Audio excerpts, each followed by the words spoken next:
Hello and welcome to the Hibs Observer Tactical Breakdown with myself, Patrick McPartlin, joined as always by Craig Nisbet. We are going to look back at Rangers and Hibs' chaotic 3-3 draw on Sunday. First of all, Craig, how are you? Good. Just about recovered after another 3-3 at Easter Road, but looking forward to looking at the goals and breaking it down tactically later on. Yeah, plenty to speak about and just the 6 goals to mull over.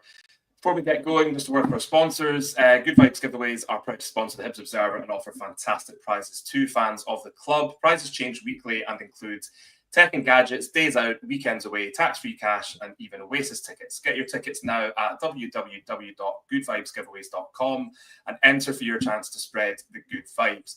I am going to take a little bit of time here before we get going. Craig's cursing me already, I can see. But we do have a new offer on the Hibs Observer for new subscribers. £1 for 6 months to access everything we do. Obviously, the YouTube videos that we do on a regular basis, they're already free to watch. This is an offer purely for the website and for our dedicated app for Android and Apple as well. So it's £1 for 6 months. You can access every single bit of content we do. Perfect time to take out a subscription as well, with it being the January transfer window. We will have, the latest news from Easter Road, transfer rumours, confirmed ins and outs, and matchday coverage, as you've seen from us so far this season, and at a good time as well when things are turning for David Gray and his Hibs side. But moving swiftly on, we do have a game to talk about from Sunday. I think we've all just about got our breath back after it. So I think we'll get straight down to it. Craig, if we just look at the team first of all, not too much to complain about there, but then also not an awful lot else that David Gray could do given the number of injuries. Yeah, we were just saying that off air, weren't we? That there wasn't really too much that he could have done differently going into the game. I mean, obviously Dylan Levitt came on the game against St Johnstone, and I know a lot of fans, especially on Twitter and stuff, were maybe talking about a potential start for him. But one of the big things we spoke about recently is that as part of the turnaround that Hibs have had is the consistency in the team and the lineup and the personnel. And I don't think you want to change that too often. So, it made sense. I think it was a good lineup, a good setup with what we had. Obviously we'll probably talk about Kwon and his performance later on as well. But I certainly think it was good to see us going into that game with Gale starting. I think against St Johnstone, it was sort of a wee bit disappointing to see him only in the last sort of half an hour of the game. So it was really good to see him sort of leading the line. And I'm sure he's very, very sore after that shift he put in at the weekend. It was a good setup from him. And I think we've got some good balance and a good bit of grit in that lineup now. Yeah, I was just gonna mention Gale there. He's certainly put in a shift, running about at the top there. I think it's he did speak about his future. He's out of contract in the summer. He will be a free agent again, but did seem to be hinting there was a chance he might hang up his boots. But I mean, that was a couple of weeks ago, and a lot's happened in that couple of weeks. He scored a derby winner. He scored an equaliser against St Johnstone. He's been involved in some good results for him. So he has he's not said anything for definite, but I think he has said he's going to be considering whether or not he will retire in the summer. But if David Gray keeps on playing for like 90 plus minutes every week, then I think that might make up his mind for him. Yeah. We'll just move on to the race chart for the expected goals, which I think not too much unusual about this. I think it probably tells us how the game went, more so than some race charts might do. Yeah, I mean, you can see that sort of early spike for Rangers in those first 2 goals, and I did really fear for us after that first 20 minutes. We were a wee bit all over the place. Then we sort of, there's a wee tactical change, which Liam sort of spoke about in his article on the app and on the website, which we'll talk about later.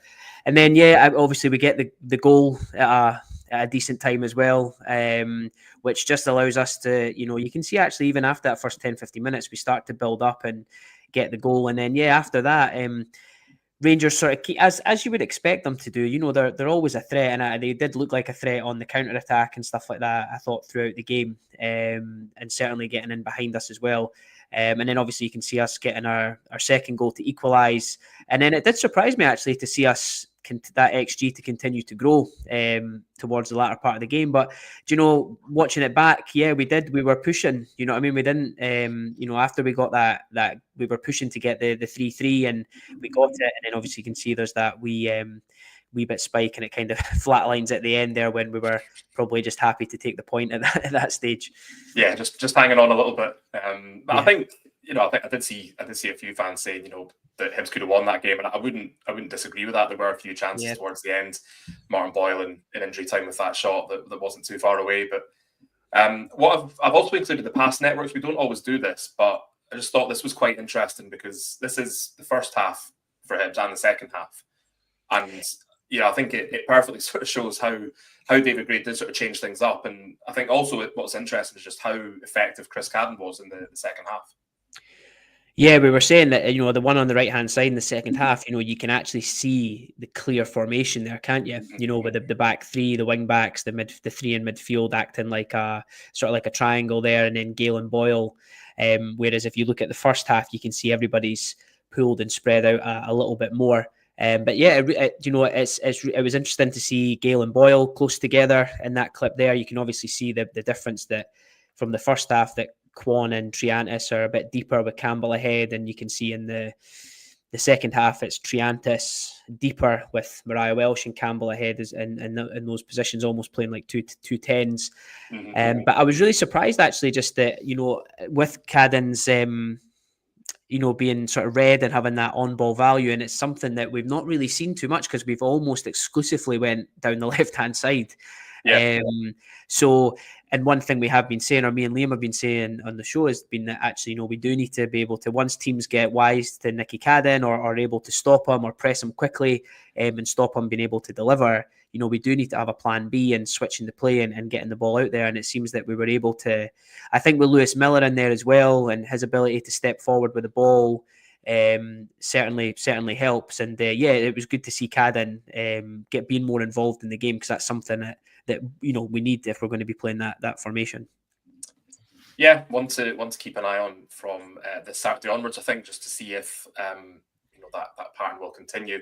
We'll move on to the goals. As you say, kind of feared a bit for Hibs in that opening 20 minutes. I think I said on the sort of instant reaction video we did at Easter Road that if you told me there was going to be 6 goals in the game, I probably wouldn't have figured it was going to be a 3-3 draw.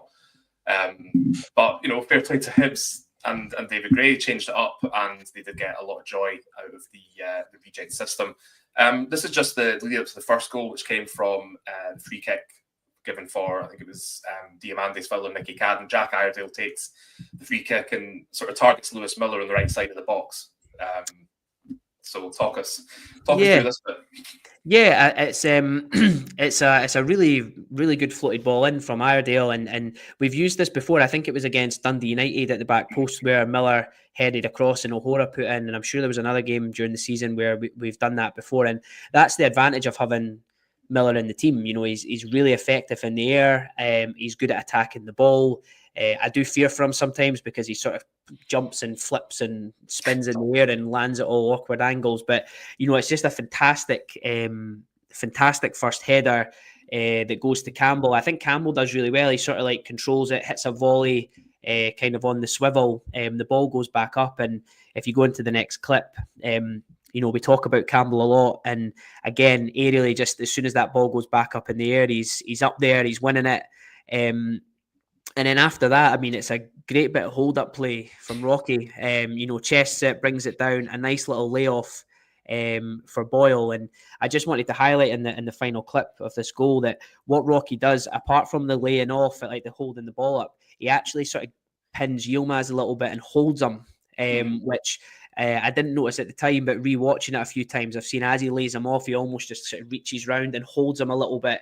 And as Sterling goes across, that kind of opens up that space for Boyle. And, it's a fantastic finish, just sort of cushions it with his left foot into the bottom corner across Kelly. So, yeah, fantastic bit of play. And it goes back to, set pieces were extremely dangerous with the type of players we've got in there. And, fantastic for Rocky to get an assist there. And just a clever bit of play and a really, really good finish from Martin Boyle as well. I think it'd be fair to say that Rangers have struggled defending set pieces. one of our colleagues was sort of writing extensively about this, spoke about it. We did a video with him before the game, Joshua Barry. You can see it on our YouTube channel, where he's talking about sort of how strong Hibs are at set pieces and how that might be a bit of an Achilles heel for Rangers. And it turned out to be exactly that. And I think, just looking at this image here, you look how many players are in the box, how many defenders are in the box for Rangers, and just Boyle's really got quite a bit of space there. Nobody's near Gale. Yeah. And see, if you jump back to the image before, you can see it a bit more clearly there. That it's Campbell wins it on that other side. We've got, I think it's Gale, it's Boyle, it's a lot of kind of ball watching really from Rangers in that stage. And as it obviously drops down to Boyle, Sterling's like the closest player that gets to him. Everybody, it's it's a little bit of ball watching really, rather than sort of picking up men and getting tight and a bit close. So I watched the Joshua's thing with Liam, and he pointed that out as a concern, and it's probably something that David Gray and Hibs were keen to try and exploit in the game, and obviously we managed to do it a couple of times.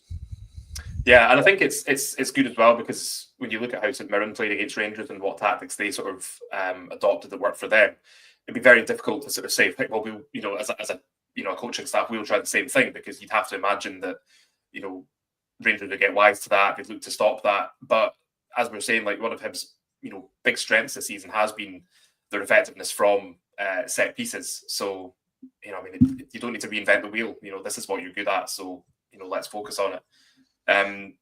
Second goal, which we can look at now. Yeah, so I thought I'd highlight the shape we were, as we've seen in the sort of passing networks, just in general, our shape, we were a lot more compact. And, Liam spoke about that in his article, that we were a lot more compact, kind of almost had that sort of back five and sort of four across the, sort of the centre of the, three across the centre of the pitch and things like that. And our press was just much better. And what I think it allowed us to do a little bit was, now Rangers were still able to play through us. They're a talented team. I know they sort of collapsed a little bit towards the end, but you can see the way they move the ball around, that they've got some good players in there. They still were able to do that, but we were just in better positions to pick it up. Whereas in the first half, I felt that we were chasing shadows, and we couldn't even get close enough to foul. Whereas in the second half, we were able to cut out, and you can see there just. Raskin pops it into Czerny, who looks to play it across the pitch, but he's getting pressure from Nicky Cadden. Mariah Welsh is tracking back, and I've highlighted Triantis again because I think that's a couple of games now where defensively, especially in the second half, like, I thought he was an absolute colossus. I thought he was superb. And against Aberdeen, he does this where he drops in, and what I love about him is that when he wins the ball, if you go into that next clip, the first thing he always looks to do is play forward. And he did it against Aberdeen. Pardon? It'll never catch on. No. He did it against Aberdeen, and it led to, he got I think he got the 1-2, and then he sort of slid it in for Boyle for the goal.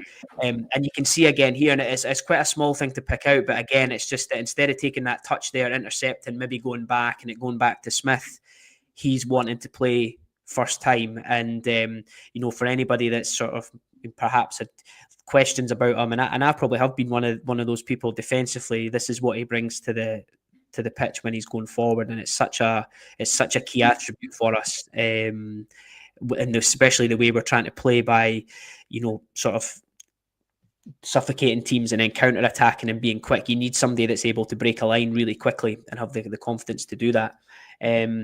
Then when it goes into, I think Boyle dribbles forward, Diamande wins it back, it breaks into the middle again, Campbell chases back, brilliant sort of slide and challenge, and wins it, and it goes out to Cadden, and it's good from Nicky Cadden because he drives forward, and it's a nice little 1-2, him and Gale. Like, he sort of plays it into Gale, and Campbell does that sort of third man run where he overlaps the outside to Cadden, and obviously then it gets to the penalty decision. And I'm sure everybody's watched it back loads and loads and loads of times. At the time I thought it was. Having watched it back, I can see why some are questioning it, but the bit that everyone seems to miss out is I actually think Hadji leans in, like, he's kind of wrong side, and he leans in elbow sort of first, and that kind of catches Campbell and knocks him off balance, and then they sort of tangle legs and fall over. So I think focusing on the legs, I don't think is the right sort of thing when you're looking at that one there.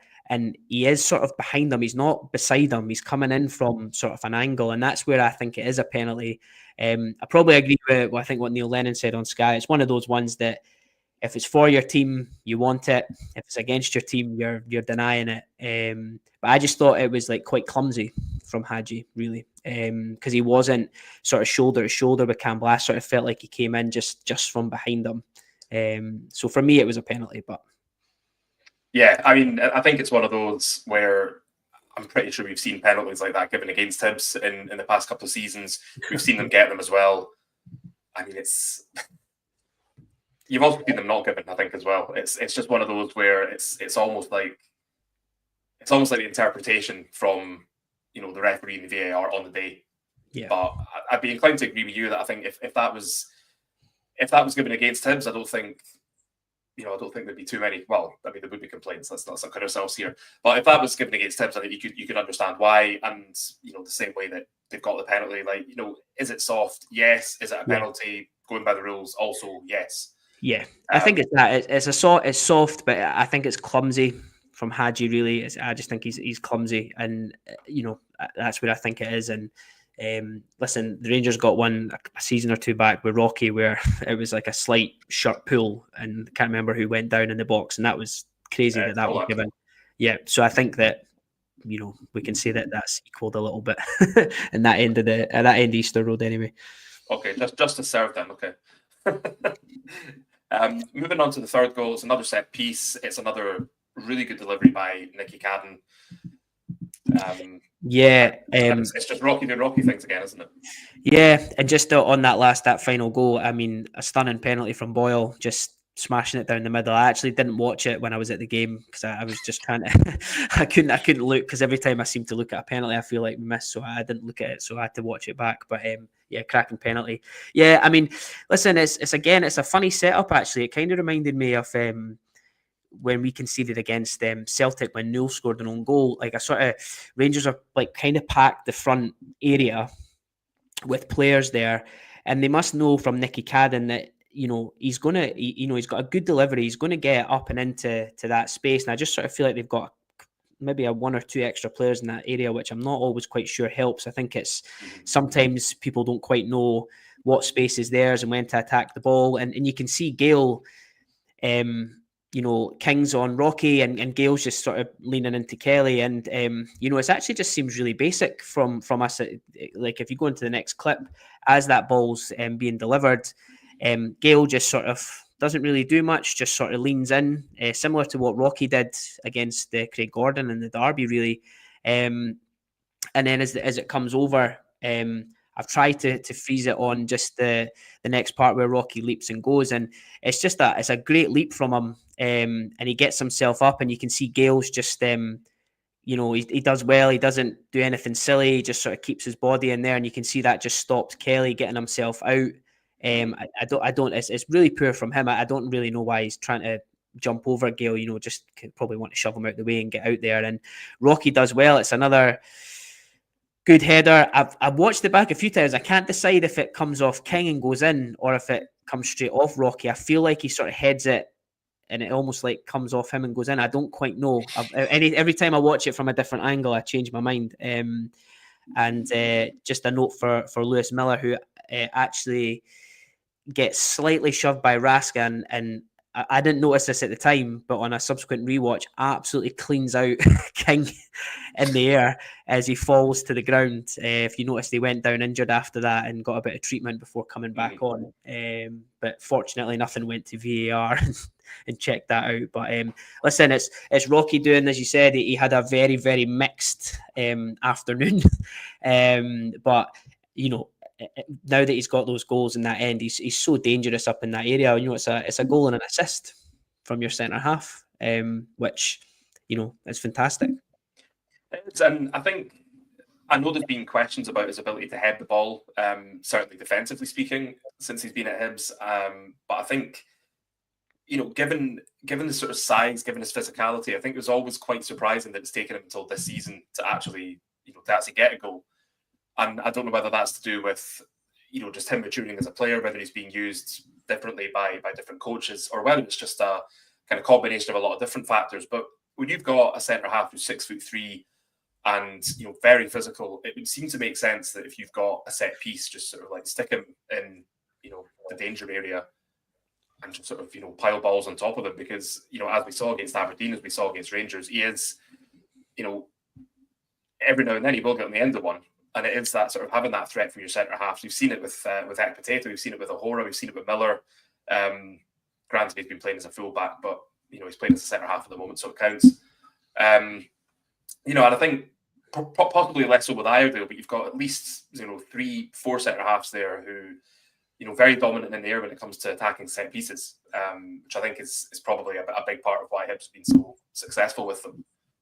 And I think it's it shows that with the set pieces that we're mixing it up, because obviously we said that against Hearts he pinned himself on Craig Gordon, and was a key part of that goal. And then it's good to see him swap it out and Gale doing that work and letting Rocky go and attack the ball, because he's capable of that. And he's somebody that when he walks into the box, if he's not on the goalkeeper and he's there to attack the ball, then that probably takes away the opposition's best header off the ball, or one of their biggest players to go and deal with that, and it frees up space for other people. And it just his presence alone, I think, is important. And as as we said, from the free kick, he brought the ball down, laid it off for Boyle, and then for this one he attacks it bravely and gets the goal.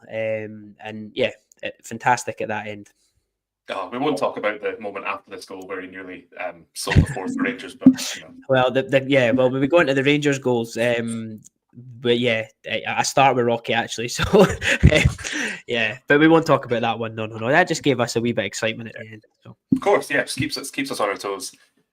So we will move on to the Rangers goals and Hibs defence in a moment. Just if you have just joined us in the first sort of 20 minutes of the show, just a reminder, we do have a new subscription offer. If you're a new subscriber to the Hibs Observer, £1 for 6 months, which gets you access to all of our content.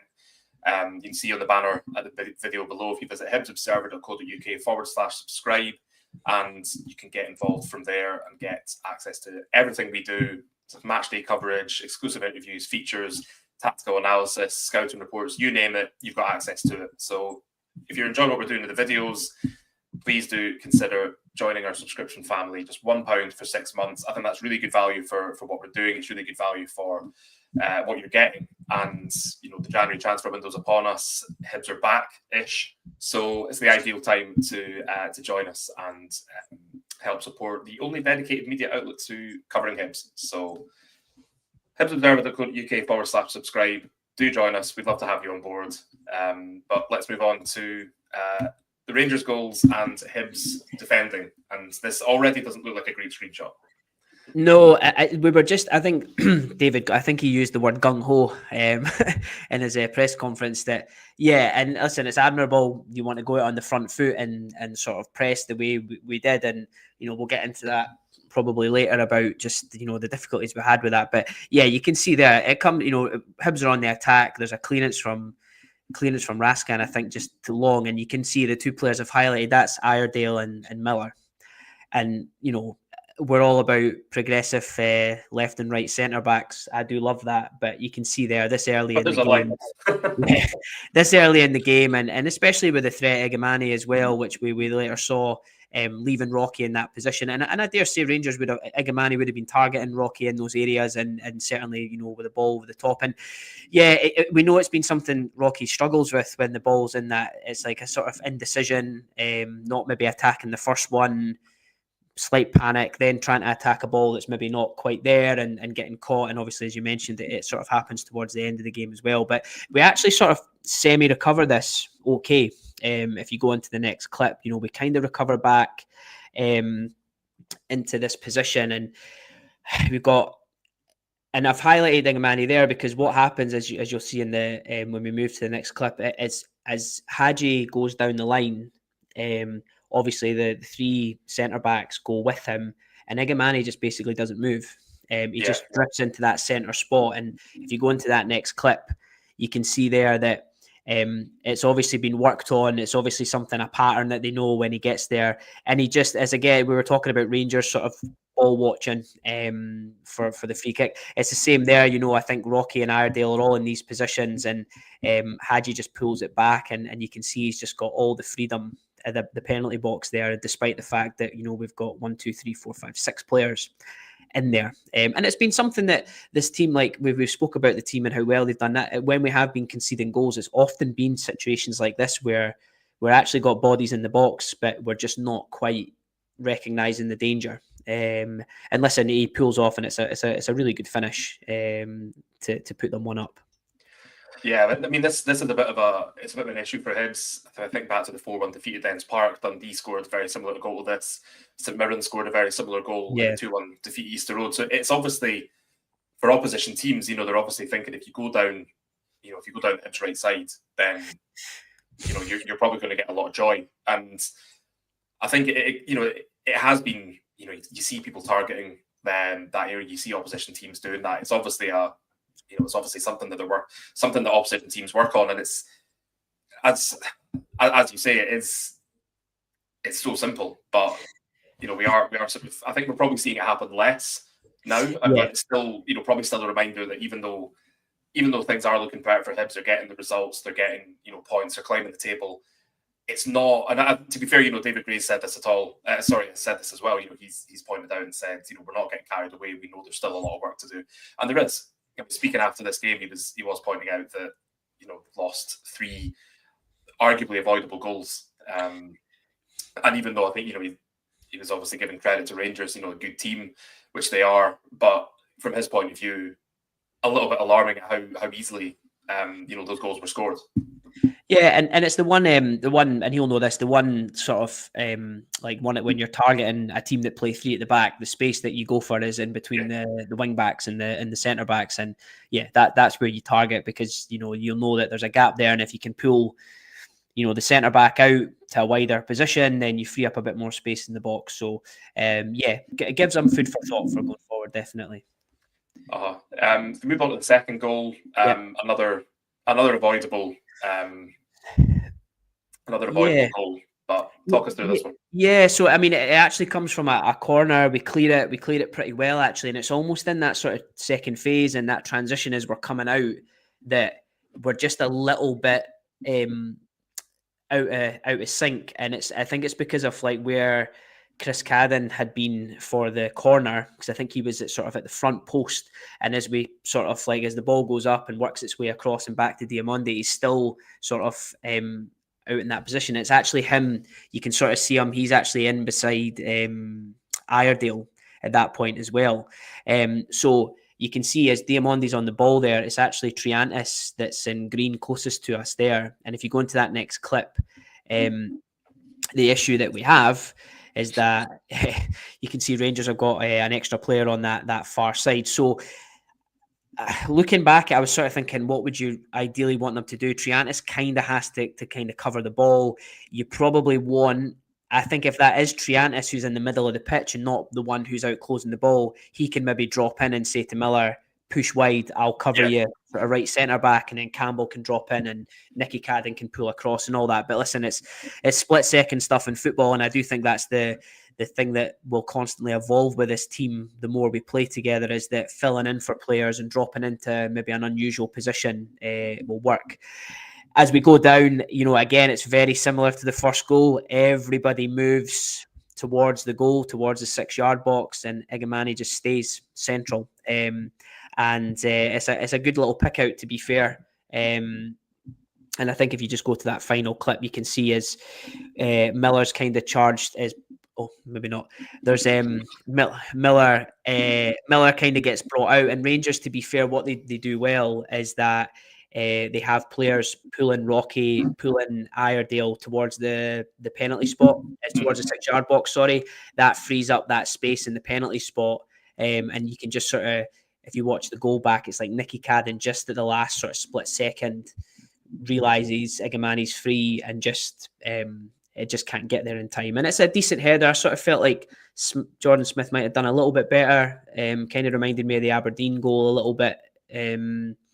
But he obviously made up for it with some other fantastic saves. But yeah, it just shows you Egamani. I think that must be his thing, and Rangers' thing is, which is get the ball, go down the byline, and then just look for cutbacks. And you can see he's often free in and around that penalty spot. But from a David Gray and a defensive point of view, it is disappointing, and it is something that they'll probably want to rectify in future games.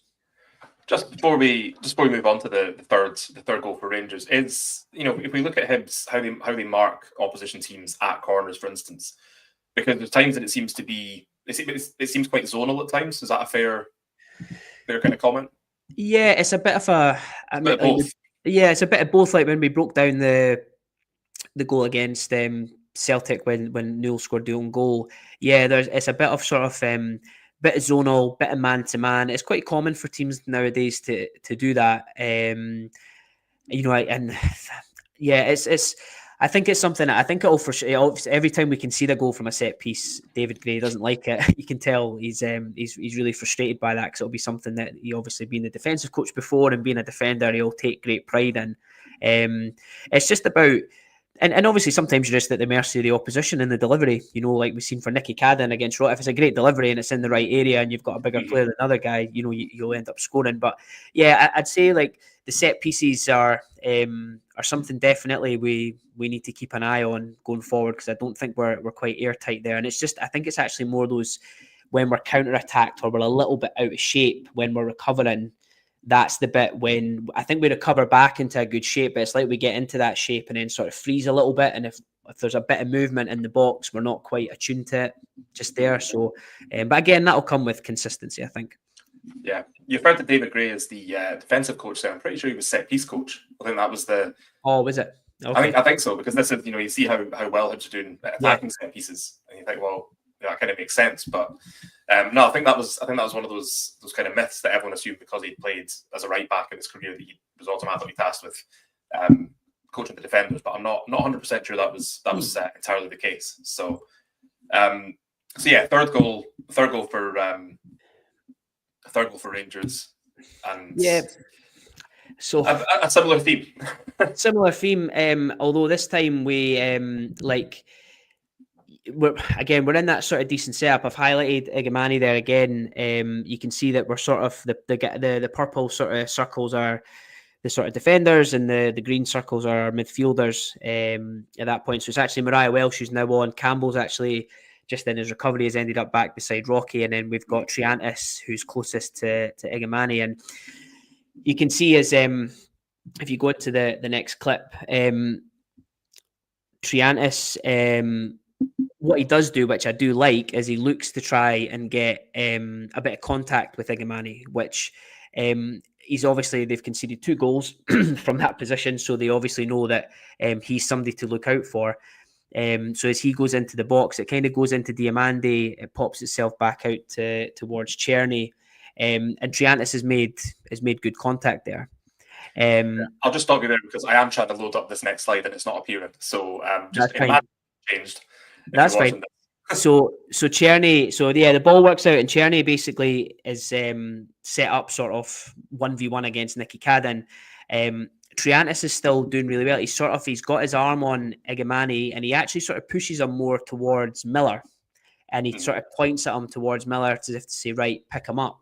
And Miller actually, again, does the right thing and makes contact with Igamani, gets his arms on him, holds him, and you can see Triantis kind of pointing at him to say, look at. As that's going on, Czerny, he's got fantastic feet, he's got a great burst of pace over a short distance, goes past Nicky Cadden, and he pulls it back just into that area again, and Igamani just gets off Miller, just pushes him off and moves into that space, and he ends up just getting to the ball just before Triantis. And if you watch it back and see the goal, you can see Triantis sort of thumping the ground in frustration, because as he recovered, he did all the right things. He came in, he made contact, he did that. What I would say, and we spoke about this before, is that I think switching, Igamani pulls off towards Miller, and I can see the thought process and Triantis leaving Miller to pick him up.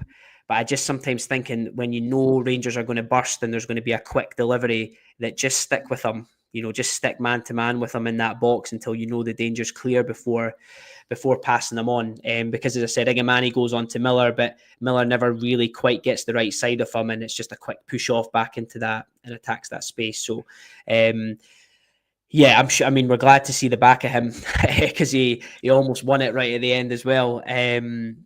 When he clipped the outside of the post. So yeah, it's something that I'm sure teams would have watched this game, and I'm sure opposition strikers would have watched this and maybe thought, right, if we can get down the byline and cut the ball back, if we're in the penalty spot, there's decent space there for us to attack. So I think it'll be something that it's worth keeping an eye on over the next couple of weeks to see how we deal with that.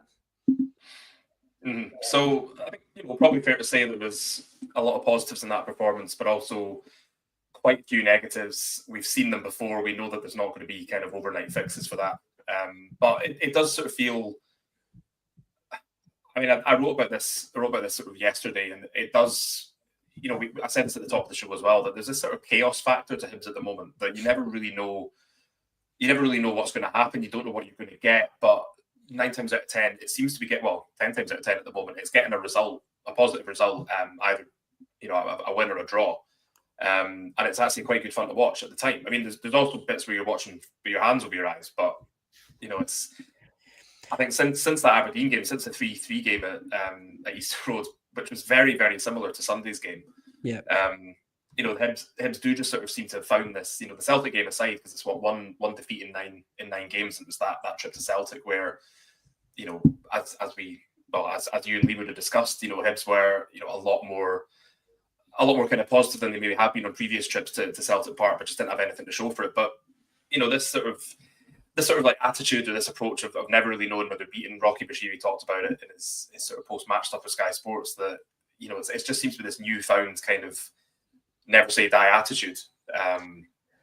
It certainly does seem to be serving them well, and I think it's just that kind of having that belief almost seems to be what is scunnering some opposition teams, that they think Hibs are dead and buried, and then it's a strange one. I think, like, obviously you had spoke about they had that team meeting, players only meeting, before the Aberdeen game, and I think the one thing that the players have quite consistently spoke about how together they were as a group and how much faith they had in the manager, and I would say that just because of the results and probably other frustrations that fans had at the club in general, and the stuff going on upstairs in the boardroom and things like that, I think I felt it was really hard to connect with the players. Like it felt like there was no connection there at all, and it was bordering on the toxic again. And I think the Aberdeen game, because it had the renewed like a good performance element, then we lost it again, then we got back again. It just sort of felt like that whole game just was like a huge turning point where it was like, oh, we can go up and play, and at the time Aberdeen were flying, we are able to go and beat teams or at least, play well against these teams and score goals. And yeah, we've still lost it, but we can claw it back and we can win, we can get a draw, we can push till the end. We're not a team that just will constantly get beaten the last couple of minutes of games. So I think that, and also, as we've pointed out all season, every game there was something. There was an injury, there was a sending off, and we just had zero consistency. So I think it's been a bit of a mix of everything. And now you can see the connection with the players and the fans is just so much stronger, and in terms of that. So yeah, I'm sure, as David Gray said, that it's not getting too high with the highs and too low with the lows. And as we go on in the season, and you've got like Motherwell coming up at the weekend, the Motherwell game's the sort of game you're at home.